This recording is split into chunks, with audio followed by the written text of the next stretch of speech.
आपको सबसे मुश्किल काम क्या लगता है? मुझे सबसे मुश्किल काम लगता है ये वीडियो बनाना, और उससे ज़्यादा मुश्किल लगता है रिकॉर्डिंग करना। जब भी मैं माइक के सामने बैठ जाता हूँ मुझे डर लगने लग जाता है। लेकिन वीडियोस तो बनाने हैं। उन वीडियोस को बनाने के लिए रिकॉर्डिंग करने ज़रूरी है। जो सारी चीज़ें मेरे मन में होती है वो सारी चीज़ें मैं नॉर्मली बहुत अच्छे से बोल पाता हूँ, लेकिन जैसे ही मैं माइक के सामने बैठ जाता हूँ वो सारी चीज़ें मैं भूल जाता हूँ। ऐसा आपके साथ कभी हुआ है? ऐसी कोई चीज़ है जो करने से आपको डर लगता है? हो सकता है आपको मीटिंग में प्रेजेंटेशन देने से डर लगता हो सकता है आपको डर लगता हो पब्लिक स्पीकिंग से, हो सकता है आपको डर लगता हो अपनी फीलिंग्स किसी को बताने से, या फिर आप किसी सिचुएशन में हो, आपका बुरा वक्त चल रहा है और आप उस सिचुएशन से बाहर आना चाहते हो, लेकिन आपको डर लग रहा है कि शायद आप इससे बाहर ना आ पाओ, आप में वो कॉन्फिडेंस की कमी है, या फिर आपको ऐसे लग रहा है कि आपके पास वो रिसोर्सेस ही अवेलेबल नहीं जिससे आप इस सिचुएशन से बाहर आ सको। ऐसे सिचुएशन में हमें क्या करना चाहिए? जहां तक मेरी समझ है, मुझे ऐसा लगता है कि ऐसी सिचुएशन में हमें हेल्प लेनी चाहिए। हेल्प फिर हम किसी से भी ले सकते हैं। हेल्प हम अपने दोस्तों से ले सकते हैं, हेल्प हम हमारे पेरेंट्स से ले सकते हैं, या तो फिर हम हमारे किताबों से भी हेल्प ले सकते हैं। आप बोलोगे किताबों से हेल्प? हाँ भाई, जब हम बायोग्राफिकल किताबें पढ़ते हैं किसी की लाइफ जर्नी से हमें बहुत सारी चीज़ें सीखने को मिलती है। उनके प्रॉब्लम्स को डील करने के तरीके से हम हमारे ज़िंदगी में हमारे प्रॉब्लम्स को डील करने का तरीका और मोटिवेशन ले सकते हैं। उसी तरीके से अगर हम कोई फिक्शनल स्टोरी भी पढ़ रहे हो, उसमें कोई प्रोटैगनिस्ट हो, तो उस प्रोटैगनिस्ट के जर्नी के थ्रू, उसकी स्ट्रगल के थ्रू हम हमारी स्ट्रगल में, हमारी लाइफ में जो हमारे पास सिचुएशन है उस सिचुएशन से कैसे बाहर आ जाए उसके लिए कोशिश कर सकते हैं। लेकिन अगर आपको ऐसा लगता है कि आपके पास समय नहीं है और कौन इतना किसी की लाइफ एनालाइज करे और उससे चीज़ें सीखे, आपको रेडीमेड अगर सॉल्यूशंस चाहिए आपके प्रॉब्लम्स के, तो उसके लिए आजकल बहुत सारे राइटर्स अपनी अंडरस्टैंडिंग के हिसाब से, अपने एक्सपीरियंसेस के हिसाब से सेल्फ हेल्प बुक्स लिख रहे हैं। आपने देखा होगा कि मार्केट में टाइम मैनेजमेंट के ऊपर सेल्फ हेल्प बुक्स अवेलेबल है, हेल्थ मैनेजमेंट के ऊपर सेल्फ हेल्प बुक्स अवेलेबल है, financial management, mental health, career growth, बहुत सारे सब्जेक्ट्स पे सेल्फ हेल्प बुक्स अवेलेबल है। इस वीडियो में हम दो चीज़ों के ऊपर बात करने वाले हैं। एक, डर, फियर, जो हमें सताता है, जो हमें हमारे गोल्स अचीव करने से रोकता है, जो हमें हमारी ज़िंदगी में सक्सेसफुल होने से रोकता है। और दूसरी, एक सेल्फ हेल्प बुक जिसका नाम है win your inner battles, defeat the enemy with in and live with purpose. इस किताब के राइटर का नाम है डैरियस फोरो।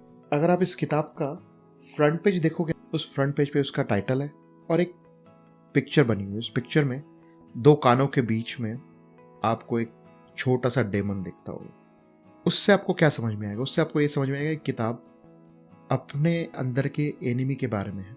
अगर आप उसी किताब का बैक कवर देखोगे तो उसके ऊपर एक लाइन लिखी है, there is an enemy living inside your head, और एक पिक्चर बनी है, एक ह्यूमन लाइक फेस, और उसके बाजू में उसके ख्याल आ रहे हैं, you can never do it, you सक, आई bet you will fail, you will never become someone.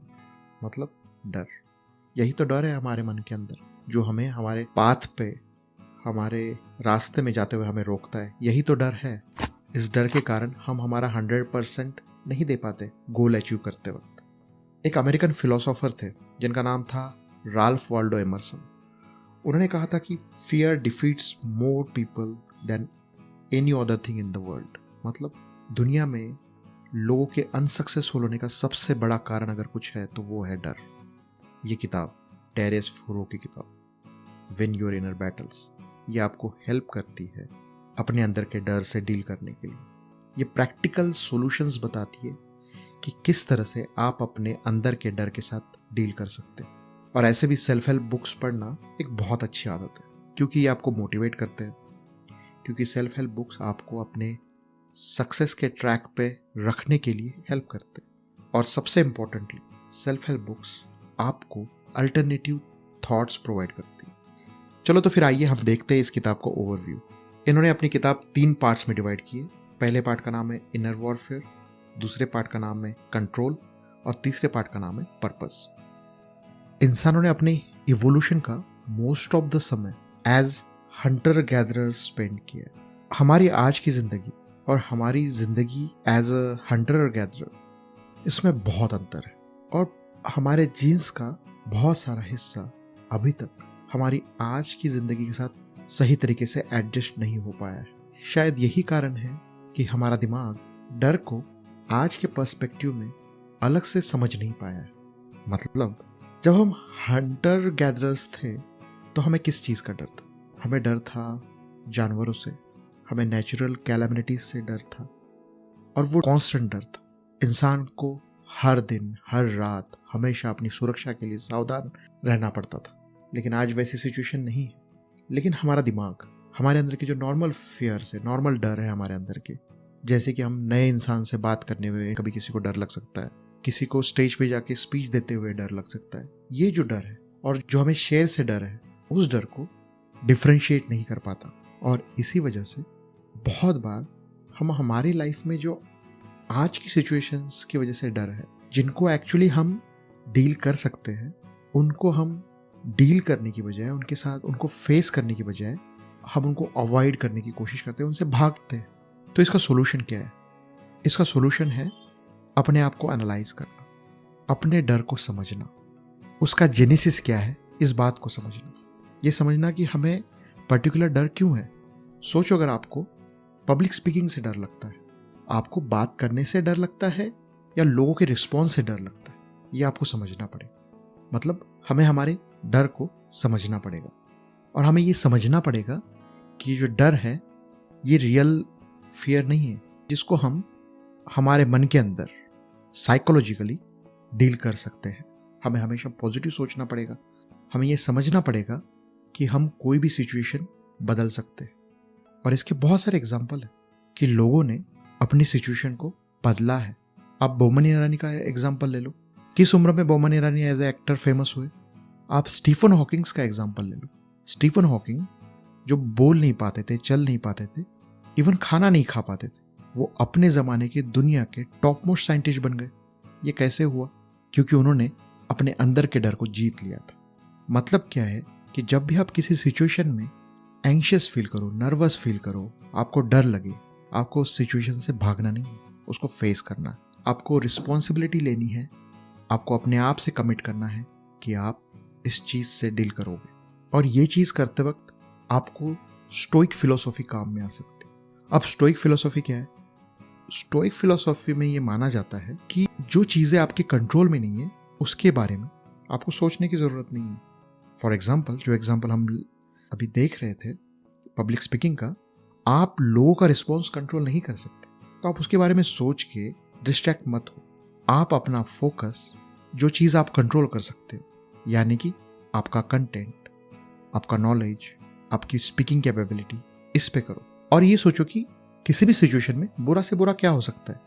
ज़्यादा से ज़्यादा आप हार जाओगे, आपको सफलता नहीं मिलेगी, लेकिन आपके पास फिर से मौका होगा कि आप उठ के खड़े हो जाओ और फिर से लड़ो, फिर से इन प्रॉब्लम से डील करो। आप शाहरुख खान का एग्जाम्पल ले लो। अभी बीच में कुछ साल पहले तक शाहरुख खान की एक भी पिक्चर नहीं चल रही थी। बहुत लोगों ने तो उसको राइट ऑफ कर दिया था कि नहीं अब ये तो खत्म हो गया। लेकिन देखो, उसके बाद शाहरुख खान फिर से खड़े रहे। उनकी एक साल में 3 मूवीज आई, तीनों की तीनों सुपरहिट हुई। अगर वो गिव अप कर देते, क्या वो सफलता उनको फिर से मिल जाती? तो यही चीज़ समझनी ज़रूरी है। इसके लिए एक टेक्निक है, विजुअलाइजेशन की टेक्निक। आप जिस सिचुएशन से डरते हो, उस सिचुएशन को विजुअलाइज कर सकते हो। उससे क्या होगा ना, आपको आपके फियर के थ्रू जाने का मौका मिलेगा। आपको ये मौका मिलेगा ये समझने का कि उस फियर के साथ कैसे डील करना है। और इनर वॉरफेयर के लिए जो सबसे इंपॉर्टेंट चीज़ है, आपको अपने आप से कमिट करना पड़ेगा कि आप गिव अप नहीं करोगे। आपको अपने आप से कमिट करना पड़ेगा कि आप अपने प्रॉब्लम से भागोगे नहीं, बल्कि उनको फेस करोगे। ये कमिटमेंट बहुत ज़रूरी। अब हमने देखा कि हम अपने मन के अंदर अपने फियर के साथ कैसे डील कर सकते हैं, लेकिन क्या ये सफिशिएंट है कि हाँ यार, मुझे पब्लिक स्पीकिंग से डर लगता है, मैंने अपने कंटेंट पे फोकस किया, मैंने अपने मन के अंदर विजुलाइज कर दिया, हो गया प्रॉब्लम सॉल्व? नहीं, ऐसे नहीं होगा। आपको प्रैक्टिस करनी पड़ेगी, आपको एक्शन लेनी पड़ेगी। यही इस किताब का सेकंड पार्ट है, कंट्रोल। आपको उन चीज़ों की प्रैक्टिस करनी पड़ेगी जिन चीज़ों को आप कंट्रोल कर सकते हो। क्योंकि फियर को दूर भगाने के लिए सबसे इंपॉर्टेंट अगर कोई चीज़ है तो वो है आपका कॉन्फिडेंस। और कॉन्फिडेंस कॉम्पिटेंस से आएगा, और कॉम्पिटेंस एक्शन लेने से आएगा। और इसके लिए आपको शुरुआत सिंपल छोटी छोटी स्टेप से करनी पड़ेगी। और दूसरी चीज, आपको अपना समय बर्बाद करना बंद करना पड़ेगा। आपको आपके आसपास की हर चीज से सीखना पड़ेगा और आपको आपके आसपास का नॉइज एलिमिनेट करना पड़ेगा। नॉइज मतलब डिस्ट्रैक्शंस। क्या क्या डिस्ट्रैक्शंस हो सकते हैं हमारे आसपास? एक, एक्सपेक्टेशंस। जब हम किसी के लिए कुछ करते हैं तब हम उनसे एक्सपेक्टेशन रखते हैं और जब वो एक्सपेक्टेशंस पूरी नहीं होती तब हम फ्रस्ट्रेट हो जाते हैं। हमारा इमोशनल रिस्पॉन्स जो होता है वो हमें डिस्ट्रैक्ट कर देता है। इसीलिए बेहतर ये है कि अगर आप किसी के लिए कुछ करते हो तो आप उनसे कुछ एक्सपेक्ट मत करो। दूसरी चीज, लोगों के एक्सपेक्टेशंस को मैनेज करना। और तीसरा, ना कहना सीखना पड़ेगा। ये एक बहुत ही इंपॉर्टेंट लाइफ स्किल है, ना कहना। क्योंकि बहुत बार ऐसा होता है ना कि हम हमारे बहुत ज़्यादा इंपॉर्टेंट काम किसी को सिर्फ ना नहीं कह सकते, इस कारण से छोड़ देते हैं और किसी के कम इंपॉर्टेंट कामों में अपना समय बर्बाद कर देते हैं। अपना समय अपने साथ बिताने के लिए यूज करो, अपने आप से बात करो, अपने आप को समझने की कोशिश करो, क्योंकि ये आपको अपने डर से, अपने फियर से डील करने में हेल्प करेगा। अपने आप को किसी और से कंपेयर मत करो, क्योंकि कोई भी दो लोग एक जैसे नहीं है। किसी भी दो लोगों के प्रॉब्लम्स एक जैसे नहीं है। अब आप बोलोगे कि ये सब तो बता दिया, लेकिन कैसे करना है ये सब? तो ये सब इस किताब में दिया है। खैर, आगे बढ़ते हुए, अगर आपके पास लाइफ का पर्पस है तो आप गिव अप नहीं करोगे, क्योंकि आपको पता है कि जहाँ पे आप स्टक हुए हो वो एक फेज है, ये कभी ना कभी खत्म होगा। इस पार्ट में राइटर ने पर्पस का इंपॉर्टेंस डिफाइन किया है। इस पार्ट में राइटर ने ये बताया है कि किस तरह से आप अपने लाइफ का पर्पस फाइंड कर सकते हो, किस तरह से आप अपने लाइफ के गोल सेट कर सकते हो। फॉर एग्जाम्पल, कभी कभी किसी चीज में आप अपने आप को पूरी तरह से झोंक देते हो और वो काम करते करते आपको आपका लक्ष्य मिल जाता है। जॉन लेनन, जो बीटल्स के लीड वोकलिस्ट थे, उन्होंने कहा था कि the life is what happens to you while you are busy making other plans. इसीलिए प्रेजेंस में रहना सीखो, अपनी प्रेजेंट मोमेंट में खुश रहना सीखो। जब हम हमारे प्रेजेंस से भटक जाते हैं भूत में या भविष्य में, तब हमारा लक्ष्य भी भटक जाता है। जब आप अपना गोल सेट करो तो वो कभी भी छोटा मत सेट करना, उसको हमेशा बहुत बहुत बड़ा सेट करना। और कोई भी गोल अचीव करना आसान काम नहीं है, उसके लिए आपको डिटर्मिनेशन की जरूरत पड़ेगी और उसको अचीव करते हुए आप फेल भी हो सकते हो। लेकिन याद रखो, आपको गिव अप नहीं करना है, आपको फाइट करते रहना है। अब टाइप ऑफ गोल्स क्या है, उनको कैसे सेट करना है, उनकी बेसिक टेक्निक्स क्या है, ये सब प्रैक्टिकल चीज़ें भी इस किताब में दी गई। अंत में इस किताब की मेरी सबसे फेवरेट लाइन अगर कोई है तो वो ये है कि success means we experience life instead of enduring life. Life does not have to be struggle.